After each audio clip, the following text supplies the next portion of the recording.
This is episode number 31 of Two Grown-Ups and a Mouse. We will be discussing the chef's table at Victoria and Albert's, located in the Grand Floridian Resort and Spa.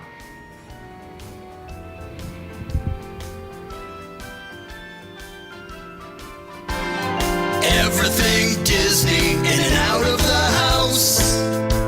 Two grown-ups and a mouse. Hi there, I'm AJ. I'm Andrew. And you are listening to, or watching, Two Grown-Ups and a Mouse. The podcast. The vlog. Vlog. The video cast. Yeah, vlog. Thank you. Thank you for joining us. If you haven't done so already, please remember to subscribe. Yep. And tell your friends. That's right. And send feedback. Rate and review. We want to hear from you. Thumbs up. Yeah. And apparently you found us, but just in case you're not sure how you found us, you can look us up, Two Grown-Ups and a Mouse. Yeah. Social media. Instagram, Facebook, Twitter. YouTube. Look up Two Grown-Ups and a Mouse.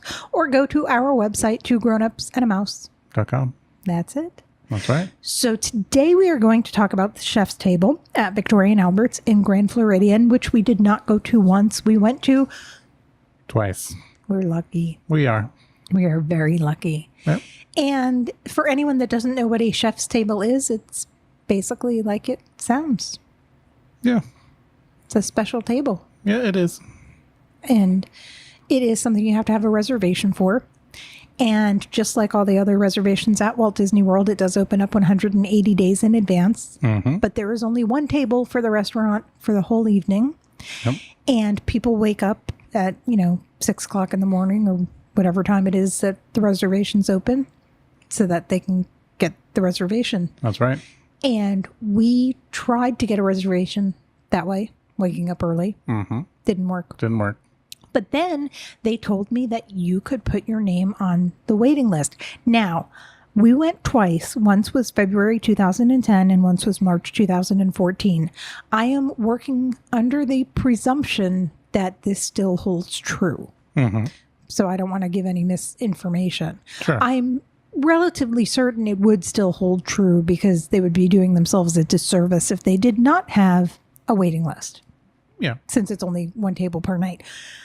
Both visits, we were on the waiting list. Correct. And it's a lot easier for us because we are in Florida and we don't have to hop on a plane. We can just hop in the car. Sure. Well, we should also specify that when you say put me on the waiting list, you can specify times. It's not just a generic, first available. So if you're coming 2 weeks in the middle of summer, you can call them up and say, put me on the waiting list for these two weeks, and then they will do so. That's pretty much what we did. It was like, put me on for every Saturday for whatever it was. And the first one, we got really lucky because it was the Saturday that fell right in between our birthdays that year. That's right. Your birthday was on a Saturday. My birthday was 2 weeks later on a Saturday. And we got the Victoria and Albert's chef's table right in between. Right in the middle. Yep. So that was really nice. Victoria and Albert's is high-end fine dining. Mm-hmm. And you do have to be 18 or older to dine there. Yep. And you do have to dress appropriately. And they will not let you in if you are not dressed appropriately. That's right. You need to wear at least a jacket for men. Obviously slacks. They would prefer that you're in wearing it like a tie. Well, it has to be a collared shirt, I believe. Yeah, collared shirt with a jacket, slacks. But you're allowed to take the jacket off. Correct. Even in the main dining room, you can take it off while you're eating. But they do ask you to put your jacket on when you get up and, if you're going to go to the restroom, they want you to put your jacket on while you walk through the restaurant. And women just have to dress appropriately. Right.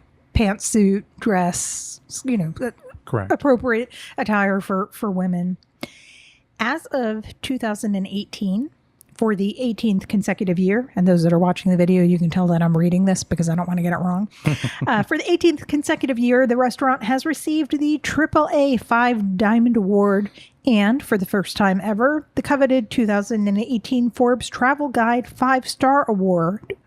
Only 68 5 Diamond restaurants in North America, and only 64 Forbes Travel Guide 5-Star restaurants out of over 1,600 restaurants across the globe. That's right. So that gives you an idea of the experience you're in for. It's 18 consecutive years. Yep. And that was, I believe it was February 2018 was the date of the article. So Right. it's possible that they've received it again I'm in sure 2019. And we certainly hope they I'm sure have. it's likely. But because we are in February as we're recording this, Right. we didn't see that information posted as of yet. That's right. We met the executive chef at some D23 events. Well, that was the first time we saw him, yeah. Was at a D23 event. And Right. in a future episode or episodes, we will go into D23. We Right. talked about it a little bit, but we'll talk about that later.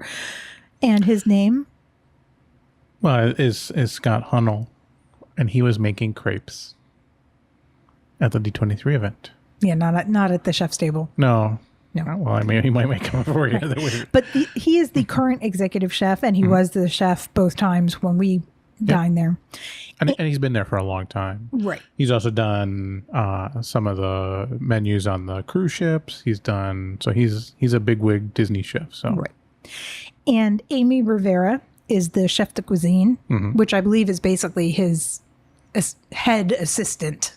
Like It's she's not- like the next right, it's person. It's not even fair to call her the assistant. She's basically the VP to the president kind of thing. Right, right. She's the And we didn't see her, I don't believe, when we went in 2014, but she was there in 2010. right. So when we went the first time, Scott Hunnell was not there because it was basically his night off. Right. And that's why Amy was there. And then the second time, Scott was there, and I don't think Amy was. So Right. They probably They alternate. probably switch off. Yeah. Israel Perez is the maitre d' hotel, or just maitre d', and he has been there a while as well because he was there both times. And he was at the D23 event.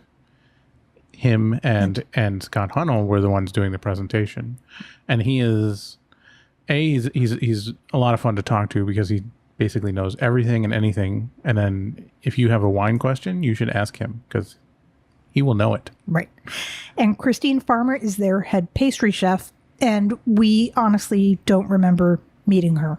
I don't think we met her. I think she's either that or maybe we had who was the other guy? Eric was the pastry chef before, or maybe he still is, maybe he's moved up or Right. so. Right. You'll know Eric because if you've ever seen a picture of them constructing the gingerbread house, if you see a picture of them constructing the gingerbread house anywhere, you've probably seen Eric. You 'cause mean the he's- wood house with gingerbread stuck to it? Yes, that one. Not as impressed as other people. The chef's table can hold up to 10 people. That's right. I personally would not recommend 10 people. I think a great number is 6. Well, I think the max I would do would be 6 too, just because we sat side by side, and there was plenty of room. But if you squeezed a third person in between us, it would be very crowded, and then 2 on the ends, and then 3 on the other side. That would be either that or they widen the table. Let's go back for a second because some people might not realize this. This is the chef's table. You are literally in the kitchen, Right. but you're not in the middle of the kitchen. And again, anyone watching the video, you could see there's a wall behind me, and that's basically how it is at the chef's table. You're at a table. Right. There's a wall behind you. You're looking into the kitchen. They have a little gate. Right. To keep you out. It's basically a little nook where the table is and where you're sitting, and then you look out into the kitchen as there. Right. So you can talk to the people that are preparing your food and everything, and you can view everything, which is great. But that's why, even though the table will fit 10 people, if you want to actually be able to view what's going on, Right. like 4 is a prime number because you can have 2 people looking out and 2 people at the end who can still look out without looking over Sure. anyone. But they will hold up to 10 people, and they will not sit another party with you. When you reserve the table, whether you're 1 person, 2 people, or 10 people, you have the table for the night, and that's it, and no one else is going to be there. And yeah, that's correct. So as I already said, you can see them cooking. Yep. And if you want to see them cooking and you were not able to get reservations at the chef's table, but you do have reservations in the main dining room, you can ask for a tour of the kitchen. That's right. Anybody can ask for a tour of the kitchen, and you can ask for a tour of the wine cellar. Right. And which isn't really a cellar, but it was. I had all these visions of grandeur in the when I was thinking about a wine cellar, Grand Floridian. It's got to be this big oak room, and there's going to be soft lighting and red velvet, and it'll be a proper wine room that you would see in a magazine. But it's not. It's basically climate controlled refrigerators, basically with wine racks in them. So. But there is a lot of wine, so if you're a wine connoisseur, you'll want to see it. So they do encourage you to take pictures, which on our first visit we didn't really do as much. We took a few, but on the second visit we made sure take a picture of the menu, take a picture of the plate, take a picture of the menu, take a picture of the plate, so that we could remember what we dined on. And it's funny because they bring things that you might in your typical everyday life might say, I wouldn't eat this. Right. Like it was like a quail egg something. I just remember it was a quail egg and it was tiny and it was whatever. Well, they do. We've said it before. When you're eating at a restaurant of that caliber, what they're bringing you food that's truly designed all to go together. So unless you really, really dislike a food, like I don't like fish, so I tell them no fish. But other than that, I'm wide open to it because... Well, speaking of not liking food, right. If you are allergic to anything or there is something that you don't like, you have a dietary restriction, whatever the case may be, they will ask you that prior to your dining there because you do not get the same menu as everybody in the main dining room. Correct. They do a special menu for your table, for your party. So the first time we dined there, I was doing a low carb a diet and you don't eat fish. So we told them this and they accommodated us so that we weren't eating things that we didn't want. Right. And we got a server and an assistant server, but often with every dish, I believe the chef came out to explain what it was. Yep. And... Or, well, 90% of the time. We should kind of go back on the timing because... At least the last time we were there, they sat you just a little before their first normal seating, so they can basically they're trying to offset you to the main dining, and then it's much slower than the main dining room also because you're going to show up before the first dining and you're going to leave after the second, so you're there for a while. So right, and when they bring out the first dish, you look at it and you think this is really small. Oh, yeah. How am I going to fill up? But by the time you're done, because it's so many small dishes, you are stuffed. Not uncomfortably stuffed, but it's a lot of food. It's a lot more than it seems to be. Well, it's as you said, I think you wrote here, because it's 10 courses. But it's 10 courses, and I think there's 2 dessert courses as well, right? Right. We made the mistake the first time that they brought out a dessert course and we were like, oh, really good, let's eat this, and then they brought out another dessert course and it was like, oh, right, I'm already full. Because that was honestly the dessert was probably the largest of the plates. Yeah, it could be. So you can do a wine pairing, but you do not have to. Right. And you did the wine pairing at both. I don't remember if I did the wine pairing at the first one. I know I did. No, I didn't do it at the second one. I don't think you did it in the first one either. I think it was more that because the other thing with the wine pairing is you don't have to do it, but if you have a preference on a glass of wine for a certain course, they will of course bring one out for you too. Right, so. Because you did the wine pairing and then they encouraged me to taste yours just in case I wanted one of the wines that you were given. So they are very accommodating. If you want to reserve the chef's table, it is different than the typical 407 WDW dine. That's correct. You do not, and I believe that goes for any Victoria and Albert's dining reservations. Right. You want to call the restaurant directly 407 WDW DVN, like Nancy, A. Right. DVNA, which we believe stands for blah, blah, blah. It stands for blah, blah, blah. You like that? It stands for Michael Bublé? yes. Bubbly. Yes. That was a good commercial too. Yeah. Football. Super Bowl. Flashback. Disney Victoria N. Albert. Right. So it is 407-939-3862. And they will be able to answer any of your questions better than I would. Yep. They'll definitely be able, they're very friendly, very nice. And the current price of the chef's table is $250, and the current price of the wine pairing is $150. That is for the chef's table. That is correct. Now, there are also going to be upcharge items even in the chef's table. So it's kind of weird when you go to the regular table. There's a lot of upcharge items. There's almost every course you could have. There might be an upcharge item, whether it might be you want caviar, and they'll have like 8 different types, or Kobe beef. Yeah, they have real Kobe beef as opposed to, but like in the main dining, you have to pay for the Australian Wagyu, or you can upcharge to the Kobe. In the chef's table, at least when we were there, it was the Wagyu was included, but then the Kobe was an upcharge. So just keep that in mind. It's definitely not a cheap night out. So right, and we tipped. And of course, this was our option, but we did tip more than the typical 20% because you really are getting personalized service back there. And honestly, in your gratuity is where you might end up spending a large portion of the money. Because if you were to dine in the main dining room, it's $185. Right. Or if you dine in their Queen Victoria room, it's $235, which isn't that much less expensive than the chef's table. Mm-hmm.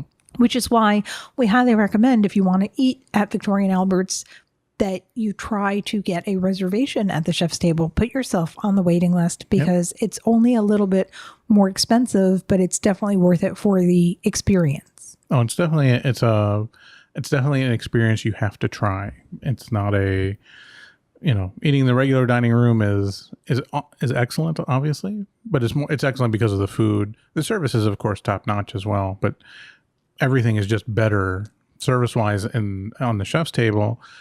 Plus, you get the experience of eating in the kitchen, which is, it seems kind of like an oxymoron where I have to pay more to eat in the kitchen, but it is worth it. And we have dined in the main dining room at least twice, if not more. One time I did do the wine pairing, and I did get slightly or heavily intoxicated. And I did end up sleeping in the bathtub. Yeah. That evening. And that's why you don't do wine pairings anymore. Yeah. Pretty much. And that's why I didn't drink at our wedding. Right. Because of that experience. I said, I'm not going to drink at the wedding because I didn't want to risk something of that nature to happen. And honestly, when I go and I'm getting a wine pairing, I always tell them to pour me light because you're getting, the regular dining, I think, is only 7 courses, which is still 7 glasses of wine, and they're not full glasses of wine, but they're not lightweight either. So, you can get yourself properly hammered, well, which is kind of a bad thing too, because you're at a fine dining establishment. The issue that I had, because this was years ago, right? I mean, this was before 2010. Yeah. And we did the wine pairing, both of us, and you declined some of them because you didn't like them. And I was like, oh, but we paid for this. I'm going to drink it. Sherry? Right. All these heavy alcohol content beverages, and I drank them. Yep. I didn't get sick, but I was inebriated, and it was freezing outside, so I couldn't go sleep in the car. Right. So that's why I ended up sleeping in the bathtub, because you were snoring, and my buzz wore off and I couldn't fall back asleep. And well, that was the other problem, is that, we got back to the hotel at like 9:30 and you passed out. So, right. So you woke up at 3:00 and couldn't go back to sleep. Yeah, that kind of happens, but definitely an experience worth doing if you can. And of course, if you can't get the chef's table, to not hesitate to get the main dining room or the Queen Victoria room, which honestly, we have not tried yet.